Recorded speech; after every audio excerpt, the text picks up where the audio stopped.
The rain had been relentless all evening, drumming against the windshield as Dante Moretti drove through the gates of his estate. The iron bars slid open with mechanical obedience, recognizing the armored car that belonged to the most feared Mafia boss on the eastern coast. Dante wasn't supposed to be home. He was meant to be in Milan. 3 more days of negotiations, blood-soaked alliances, and polite smiles that hid knives. That was the plan. Everyone believed it. His men, his enemies, even his wife, especially his wife. But instinct had dragged him back like a warning whisper he couldn't silence. The meeting had ended early, too easily. No gunfire, no betrayal, and that unsettled him far more than chaos ever did. Dante Moretti trusted violence. He trusted betrayal. He trusted blood. He did not trust peace. As the car rolled to a stop beneath the grandstone archway, Dante stepped out, his tailored black coat shielding him from the rain. The mansion loomed ahead, silent, elegant, and cold. Too quiet for a house that should have been alive with staff and security. His jaw tightened. Something was wrong. Inside, the lights were dim. Only the hallway sconces glowed faintly, casting long shadows across the marble floor. The staff should have rushed to greet him. Instead, there was nothing, no footsteps, no voices, no acknowledgement of his return. Dante removed his gloves slowly, his movements controlled, lethal calm settling into his bones. He had ruled empires, ordered executions, dismantled families without blinking, but the unfamiliar unease in his chest was far more dangerous than any enemy. He moved deeper into the house. A sound stopped him. BR laughter, BR soft, broken. Female babe bar, it came from the living room. Bar, Dante froze. He knew that laugh. He had heard it once, long ago. Before marriage contracts, before power. Before she learned how to keep her eyes lowered and her voice obedient. Gianna, his wife. His fingers curled into a fist as he approached the door, every step heavy with dread.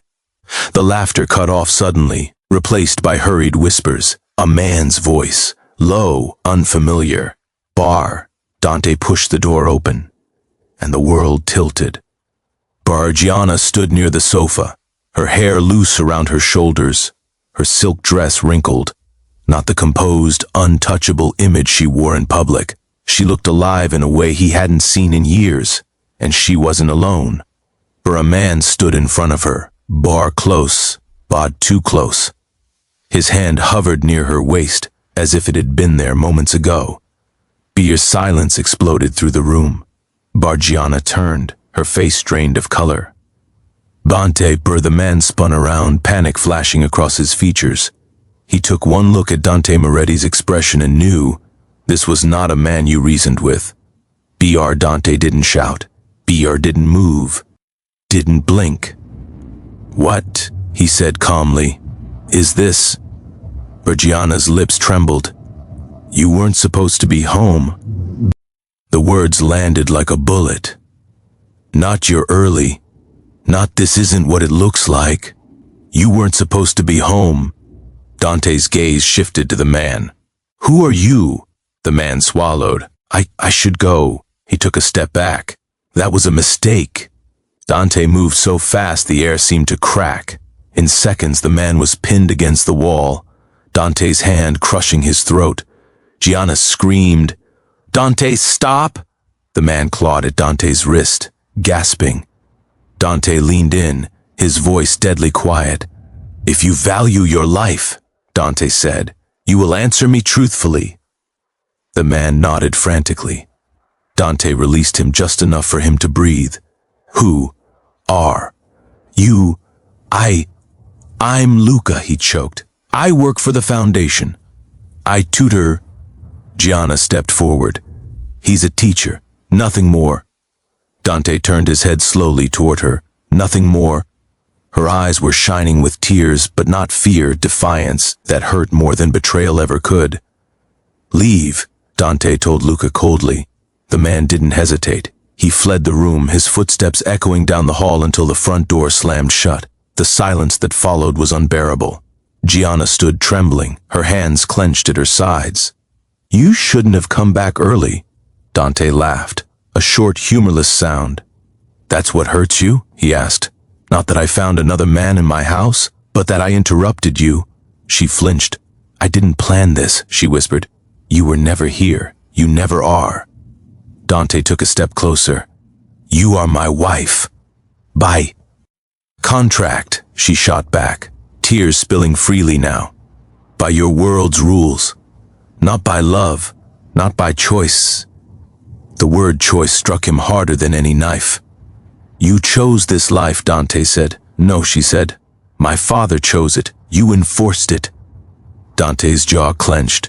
For years he had believed distance was mercy, that keeping her untouched by his world was protection. He had given her luxury, security, a name no one dared insult. But standing there, seeing her alive with someone else, he realized the truth too late. He hadn't protected her. He had abandoned her. Gianna wiped her face angrily. "I didn't sleep with him. Not yet. But I would have." The honesty shattered something inside him. "Why?" he asked, his voice dangerously low. "Because he sees me," she whispered. "Not as the Mafia boss's wife. Not as a possession. Just me." Dante stared at her, at the woman he had married for power, at the woman he had ignored for years, at the woman he was suddenly terrified of losing. "You think I won't kill him?" Dante asked. "I know you could," she said. "That's why I was finally brave enough to want someone else." The words sliced deep. Dante turned away, his chest tight, his control fraying. He had faced death without fear, but this was something else entirely. "You have no idea what you've started," he said quietly. Gianna met his gaze, unafraid. "Neither do you." Thunder rolled outside as rain battered the windows harder, mirroring the storm tearing through the mansion. Ante Moretti had come home early expecting control.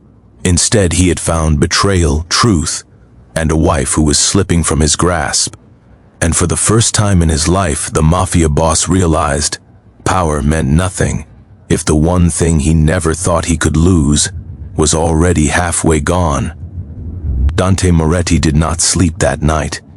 He sat alone in his private study, the soft glow of a single lamp casting shadows across shelves lined with ledgers, weapons, and secrets.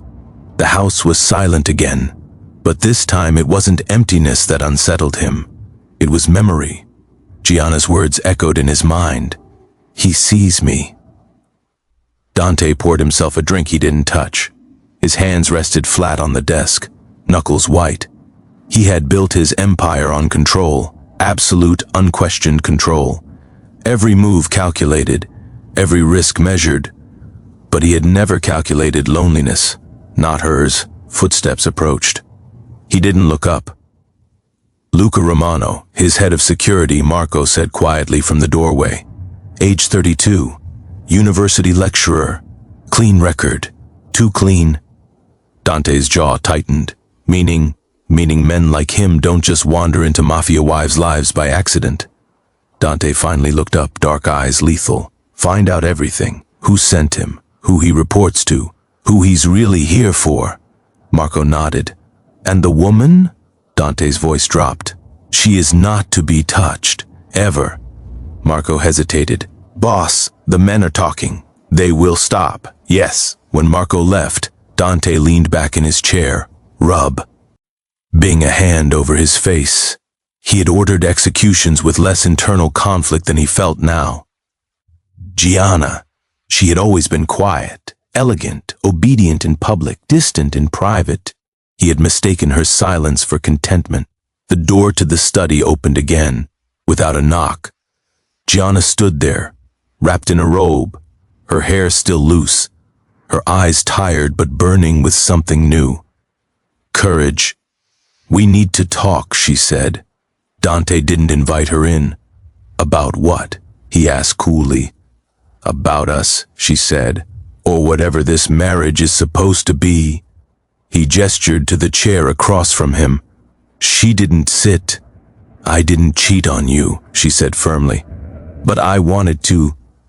Dante exhaled sharply through his nose. You don't soften a betrayal by stopping halfway. Then maybe you should ask why I was desperate enough to try. Silence stretched between them. You've lived in this house for 3 years, Gianna continued. 3 years of eating alone, sleeping alone, smiling for men who are terrified of you. You come and go like I'm a hotel service. I kept you safe. No, she snapped. You kept me caged. That stung. Your enemies would use you, Dante said. They would destroy you. And your absence didn't? She asked quietly. He had no answer. Gianna stepped closer. I was 18 when my father sold me to you. Do you remember what you said on our wedding night? Dante frowned. He remembered the night, the contract, the blood oath. I said, you will want for nothing. Her lips trembled, and you made sure of it. Except love, touch, presence, choice. Dante stood slowly, towering over her. You think I don't care? I think you don't know how. The words were brutal, because they were true. Gianna straightened. Luca didn't touch me. He talked to me. He asked what I liked. He asked if I was happy. Dante's jaw clenched. And were you? No, she said. That's why I'm still here. Something shifted in his chest. Then why invite him here? Dante asked. Because I wanted to feel wanted, she whispered. Even if it was wrong. Dante reached out, stopping himself inches from her face. His voice was raw now. You think another man in my house doesn't end in blood? I think you're afraid, she said. Afraid that if you actually look at me, you'll realize what you've done. Thunder cracked outside. Dante stepped back. You don't leave this house, he said. Gianna laughed bitterly. You mean I don't escape? I mean you stay alive. Same thing, she replied. He turned away. Go, he said. Before I say something I can't take back. She left, but not defeated. The next morning, Dante watched from the balcony as Gianna stood in the garden below, dressed simply, no jewelry, no guards at her side. She looked lighter. That terrified him. Marco returned before noon. Luca Romano is not just a teacher, he said. He's connected to the Bellini syndicate. Dante's blood turned to ice. The Bellinis were enemies, calculated, patient. He's been gathering information. Marco continued. About the house. Schedules. You. Dante closed his eyes briefly.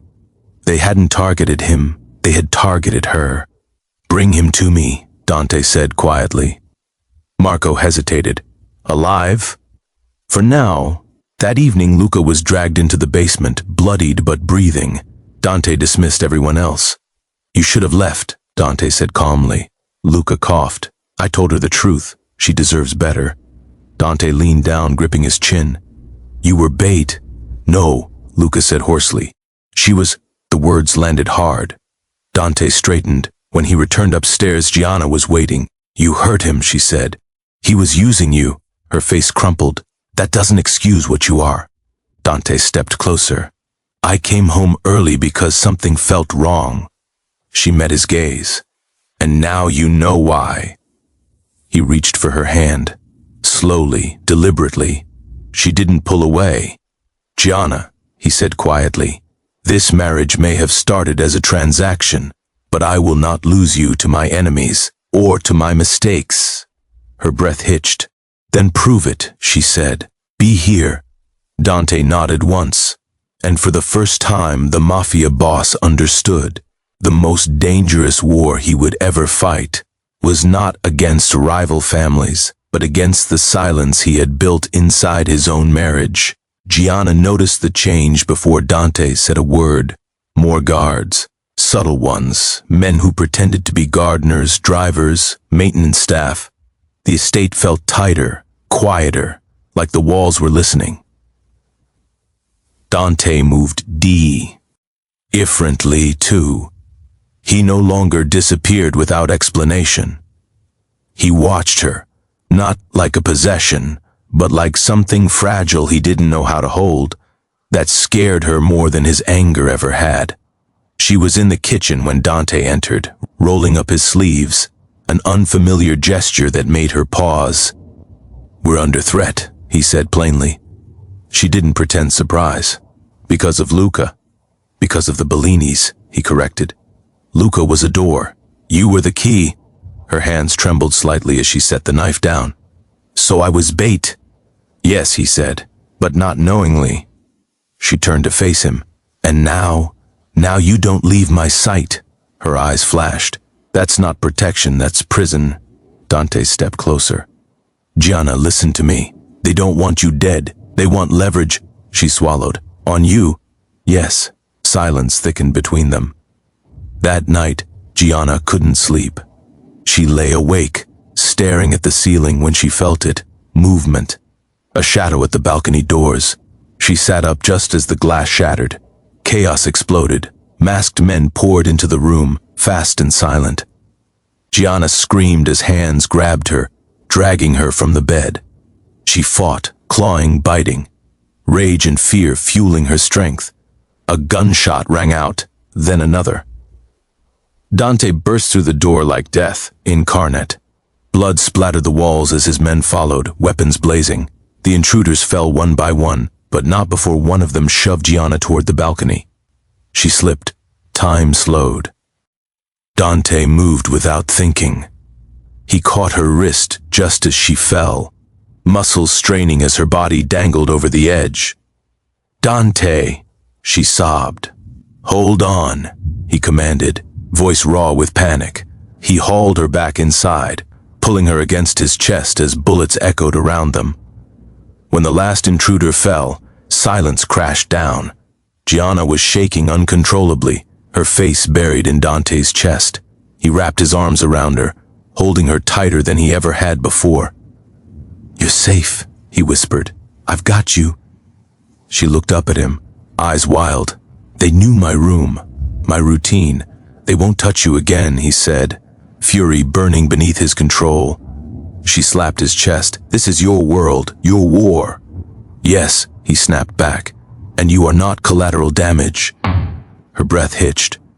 Dante cupped her face, his thumb brushing away blood that wasn't hers. "I almost lost you." The admission broke something open. The next day, Dante moved her to his wing of the house. No arguments, no negotiations. Gianna didn't fight it. Not after the balcony, not after seeing death inches from her face. That night, she sat on the edge of his bed, wrapped in one of his shirts. Dante stood by the window, gun resting on the table beside him. "You should sleep," he said. "So should you." He laughed softly. "I don't sleep." She hesitated. "Why marry me, Dante?" He turned slowly. "Because your father owed me. Because uniting our names stabilized territory. Because I thought keeping you distant would keep you safe. And now I realize distance is what nearly killed you." She swallowed. "I don't want to be afraid of you." He crossed the room, kneeling in front of her. "Then don't be." She studied his face, the scars, the exhaustion, the restraint. "You don't touch me," she said quietly. "Why?" "Because if I start," he said honestly, "I won't know how to stop." Heat curled low in her stomach.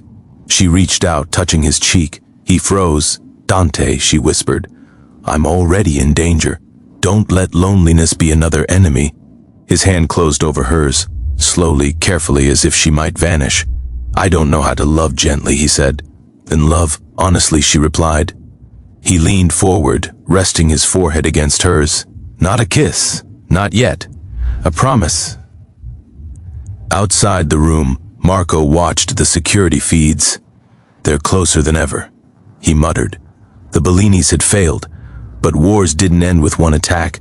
They were only just beginning. And now they knew something far more dangerous than Dante Moretti's territory. They knew his weakness. They knew her name. The Bellinis didn't wait long. 3 days after the failed attack, the message arrived, delivered not by courier, but by fire. A warehouse on the outskirts of the city, one that had flown Dante Moretti's flag for over a decade, burned to the ground before dawn. No goods taken, no bodies left behind. A warning.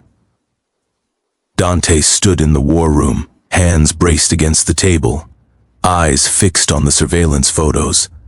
Marco A. and D. The captains waited in tense silence. They're escalating, Marco said carefully. They want a response. They want leverage, Dante replied coldly. And they already tried to take it. His thoughts went instantly to Gianna. She was no longer just a target. She was the battlefield. When Dante returned upstairs, he found her in the sitting room reading, as if her world hadn't nearly ended days ago. She looked up the moment he entered, as if she'd felt him coming. "They burned one of your warehouses," she said calmly. He stopped short. "How do you—" "I listen," she said. "And your house is terrible at whispering." He studied her, realizing again how much he had underestimated her. "They're testing me," Dante said. "They're testing us," she corrected. He exhaled. "Gianna, you don't understand how this ends." "Then explain it," she said, standing. "No more silence, no more protection through ignorance." He hesitated, then nodded once. "They want you," he said. "Not to kill you, to trade you." Her face paled, but she didn't break. For what? For territory, influence, a public humiliation they can dine on for years. She absorbed that quietly. "Then, and what will you do?" "I will burn them first." She stepped closer. "And if burning them means more blood, more attacks, more people dying because of me?" Dante met her gaze. "Nothing that happens is because of you." "That's not true," she said. "They wouldn't have this leverage if I didn't matter to you."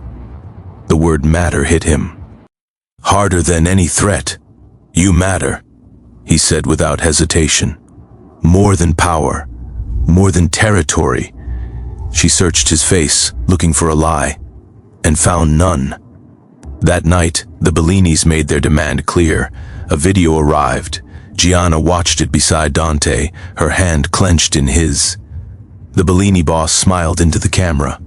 "Dante Moretti, you came home early, and now you see what love costs. Bring us your wife, one night, one signature, and the war ends." Gianna felt Dante's grip tighten. "I won't trade you," he said immediately. The screen went black. Gianna's voice was steady. "You have to consider it." "No, you will lose men," she said. "Civilians, families. I will lose you," he snapped. She turned to face him fully. "You already almost did, because you built a world where love was a liability."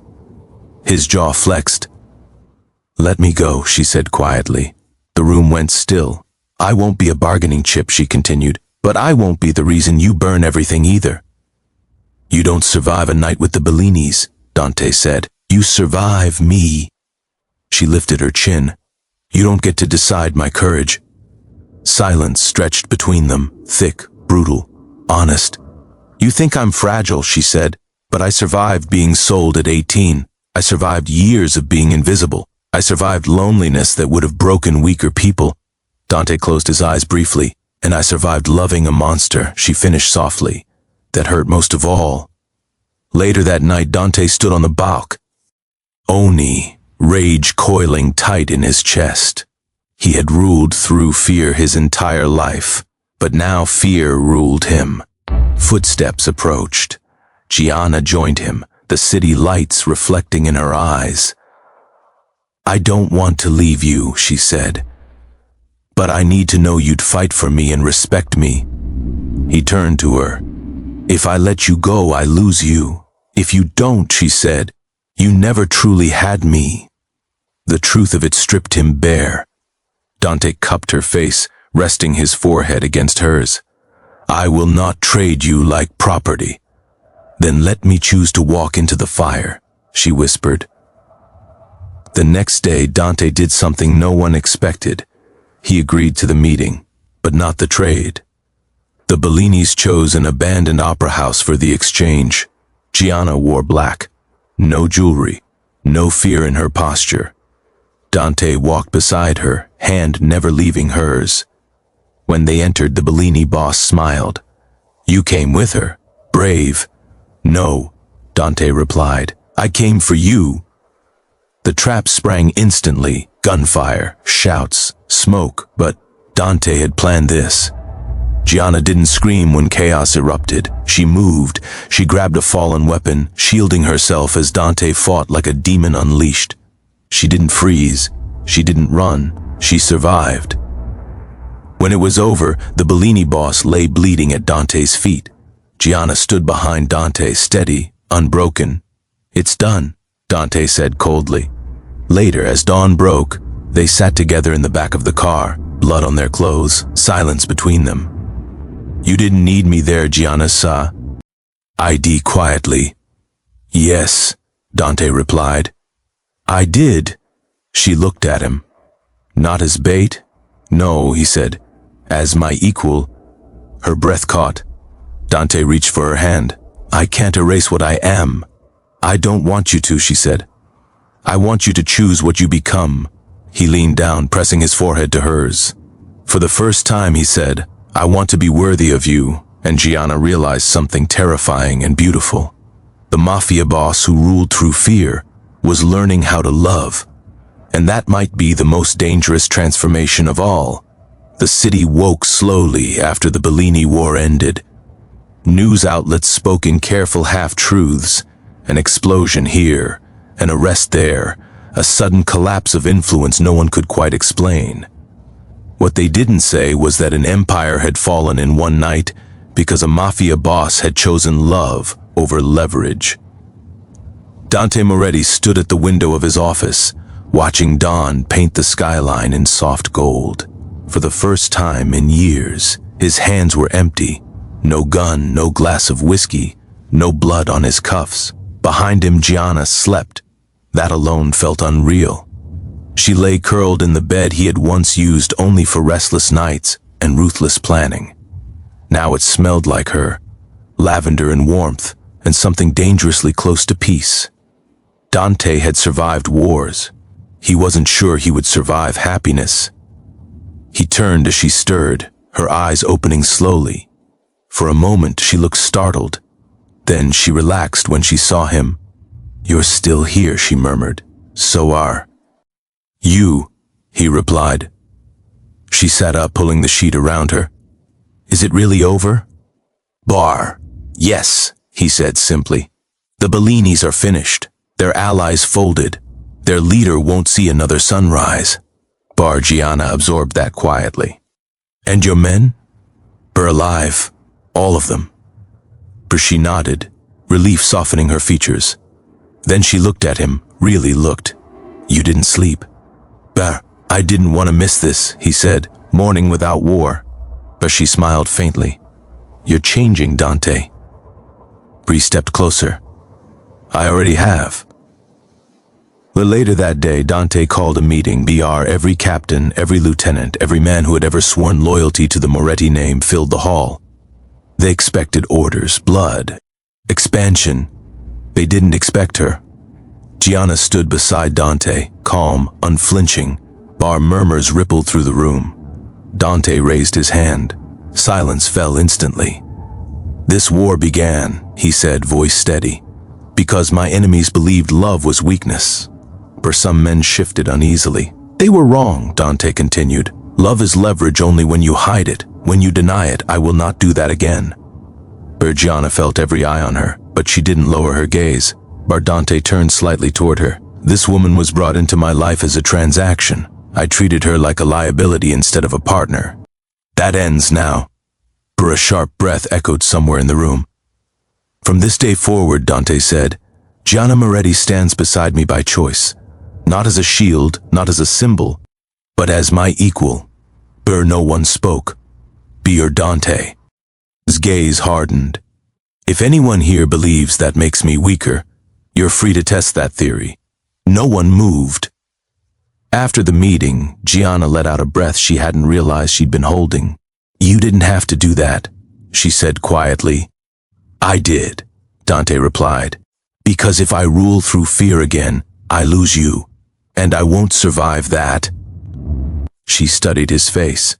"You could have lost power. I gained something better," he said. "Truth."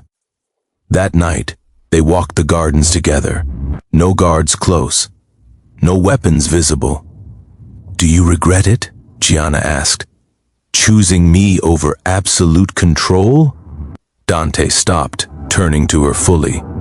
I regret every year I let you feel invisible. Her throat tightened. You once said you survived loving a monster, he continued. Let me prove I can be more. She reached for his hand. He let her, slowly, deliberately, like a vow. I don't want to run from your world, she said. But I won't disappear inside it either. You won't, Dante promised. Not again. Weeks passed. The house changed. So did Dante. He came home, he ate dinner with her. He listened when she spoke. And when violence was unavoidable, he no longer hid it behind lies. He faced it with honesty. One evening, Gianna stood in the same living room where everything had broken. Do you remember this room? She asked. I remember losing control, Dante said. I remember finding my voice, she replied. She stepped closer. Luca was a mistake. But he showed me something. What? That I deserve to be chosen. Dante cupped her face. Then let me choose you properly. He kissed her, not with hunger or dominance, but with intent, with restraint, with reverence. And Gianna understood something then. This wasn't the passion of escape. This was the fire of belonging. Months later, the city whispered again, but this time differently. The Moretti Empire was quieter, sharper, deadlier when provoked, but restrained when possible. And beside Dante Moretti, there stood a woman no one underestimated anymore. Gianna didn't hide. She negotiated, she spoke, she challenged, and Dante listened. One night, as rain tapped softly against the windows, just like the night he came home early, Gianna rested her head against his chest. You know, she said softly, if you hadn't come back early, he tightened his arms around her. I would have lost you. And yourself, she added. He kissed her hair, never again. Because the truth was simple. Dante Moretti hadn't come home early to catch betrayal. He came home early to face the one thing he'd been running from his entire life. Love.